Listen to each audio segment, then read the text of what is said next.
Gerencia de operaciones, capítulo 4. Cadena de suministro.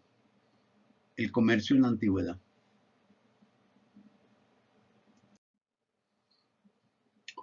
La producción industrial solamente es importante ya bien entrado el siglo XVIII, con la aparición precisamente en la historia de la humanidad de la revolución industrial. La máquina de vapor primero y posteriormente la máquina diésel. Antes de eso, el comercio era el mecanismo económico que los pueblos utilizaban para poder aumentar sus ingresos, para aumentar su poderío económico. Pero inclusive antes de los esfuerzos comerciales están los esfuerzos de violencia. Aquí tenemos un mapa en el cual hemos identificado las rutas de los vikingos. Como ustedes saben, los vikingos eran unos pueblos navegantes que vivían en la actual situación de los países escandinavos, Noruega, Suecia y Finlandia. Y bien, en el caso de los años 700 y 800, ya en la Edad Media, esos pueblos atacaron en forma consecutiva, especialmente a las poblaciones del hoy Reino Unido. La posibilidad de tener navegación era un elemento fundamental en este caso para la captura de territorios, para el pillaje, para la apropiación, pero era un elemento de actividad. El primer pueblo que tenemos una referencia de una actividad comercial sistemática fueron los fenicios, que se habían desarrollado en el actual país del Líbano, y allí habían desarrollado una actividad comercial importante sobre una serie de 3, 4 grandes líneas de productos. Uno tenía que ver con las maderas, los famosos bosques del Líbano lo utilizaban, y también utilizaban desde temprano tanto el aceite de oliva como el vino, que eran productos típicos de la cuenca del Mediterráneo, pero que eran muy bien apetecidos por distintos pueblos en la actividad comercial, y también hicieron comercio de tinajas. Aquí tenemos un barco. Es muy importante el tema de la navegación para poder hacer comercio en aquellos tiempos, y evidentemente que el tener prosperidad económica le daba fortaleza militar también para defenderse y para proteger sus rutas comerciales. Están las rutas comerciales de los fenicios, llegaron tan lejos como a la que actualmente es la península de España, y también al norte de África en distintos puntos. Fueron precursores del comercio en el Mediterráneo, que después fue desarrollado por otros pueblos. Aquí tenemos un elemento tecnológico muy importante en la antigua Grecia, y es el desarrollo de un barco de guerra que, como ustedes se imaginan, cada vez que había generación de valor económico, pues eso generaba que otros países ambicionaban eso. Entonces, en el caso de las ciudades griegas, habían desarrollado este elemento fundamental, que es una embarcación que se llama el trireme, porque tiene 3 hileras de remos para poderse mover. También usaban velas, pero era un arma formidable de guerra.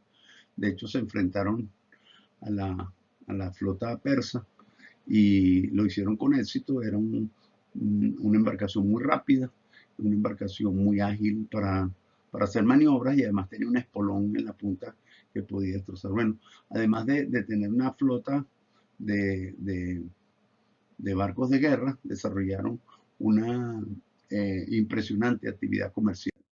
Aquí están los pueblos de la antigua de Grecia, y en las áreas en donde mantenían rutas continuas de tipo comercial, y de nuevo los mismos productos de la cuenca del Mediterráneo que eran comercializados tan lejos como en la península ibérica igual que en el Mar Negro también. En tiempos los romanos se agrega otro elemento importante a la navegación y es las carreteras. El Imperio Romano, por razones en principio militares, que tenía un vasto dominio, pero tenía que enfrentarse a los ejércitos locales. La ventaja fundamental de los romanos la desarrollaban en el plano militar por tener carreteras construidas y que muchas de ellas todavía en el presente existen, con condiciones tales que permitían desplazar muy rápidamente sus legiones hasta los sitios de la periferia del imperio, pero además se convertían en excelentes eh, rutas comerciales que facilitaban tanto traer productos como comerciar productos en todos los confines del territorio. Que está una red, es una red impresionante. La, los autores hablan de que eh, fueron miles de kilómetros que están allí construidos.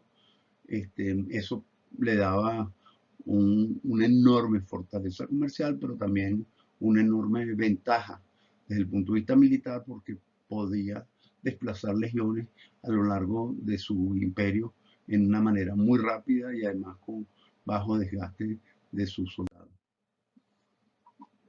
La idealizada la red carretera de los romanos en forma como si fueran estaciones de ferrocarril, pero un poco para que vean la cantidad de nodos que estaban presentes en ese proceso. De nuevo, un elemento fundamental, ya que no había producción industrial, es que el comercio, es decir, la transacción de bienes de, fundamentalmente de origen vegetal, pero algunos de ellos elaborados a nivel de aceites o de vino, eran comercializados a lo largo de todo el imperio y por lo tanto generaban renta tanto para Roma como para sus ejércitos.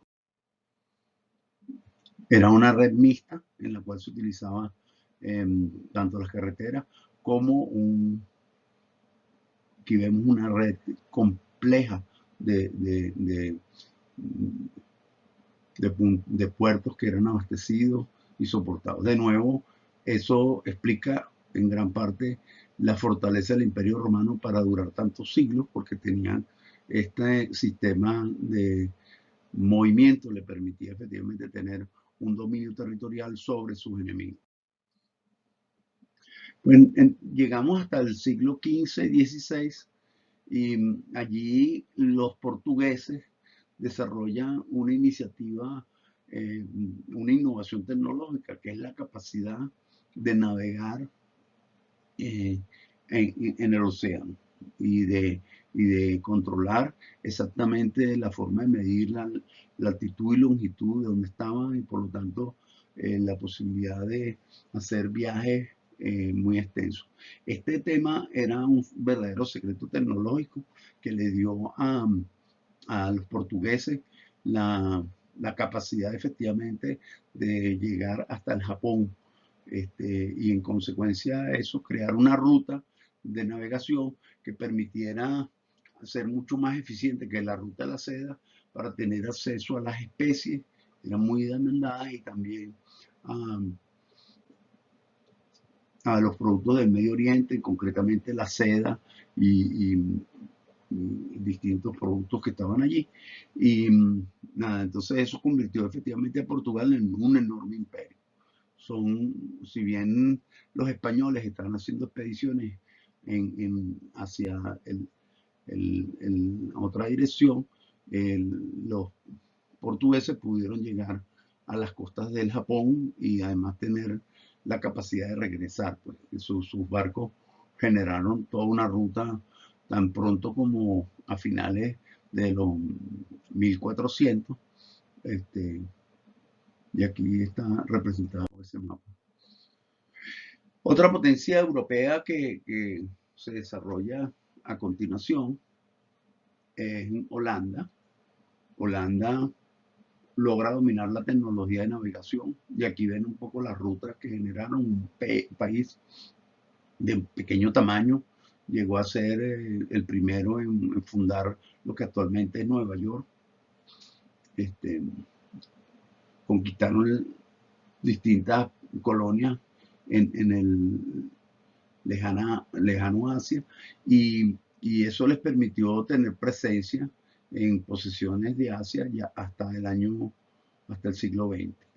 Y eso hace efectivamente que Holanda es uno de los países que tiene mayor crecimiento porque desarrolla tanto las plantaciones tropicales, fundamentalmente originalmente eran azúcar, pero posteriormente otros cultivos tropicales, y efectivamente tiene, sin necesidad de enfrentar grandes aventuras guerreras, un control importante de las rutas y de la comercialización con países de alto valor para el mercado europeo, que tenía una enorme demanda de distintos productos. Aquí está el imperio colonial de Holanda y los periodos en que duraron esas colonias, inclusive en algunos sitios poco conocidos. Y bueno, solamente recordar que Aruba y Curazao continuó siendo colonia holandesa, pero tuvieron presencia en muchos otros países por tiempo limitado. Ahí aparecen las fechas correspondientes. De nuevo, la posibilidad de tener colonias fuera de Europa estaba muy asociado con su capacidad de navegación, su capacidad de transporte. Aquí tenemos un poco uno de los resultados tempranos. En el siglo XV, XVI, los tesoros no eran industriales, eran principalmente del mundo vegetal, y uno de los tesoros eran precisamente las frutas, que eran altamente demandadas, especialmente por los europeos. Y aquí hay un mapa de dónde son las frutas originarias, y viendo el mapa nos damos cuenta como hubo un proceso de no solamente de actividad comercial, sino de actividad de llevar cultivos de un lugar a otro. Y efectivamente puede sorprendernos, pero frutas que para nosotros son de uso cotidiano aquí en el país, pues son frutos exóticos que no eran de aquí y que fueron transferidos por los distintos colonizadores. En algunos casos los españoles, en otros casos los portugueses y en otros casos los ingleses. Aquí un poco cómo ese proceso transcultural que era a través de barcos y de largos periodos, pero como el whisky, el tomate, la coca, el marfil, este, fueron, fueron elementos de comercio en esa época y que quedaron para siempre.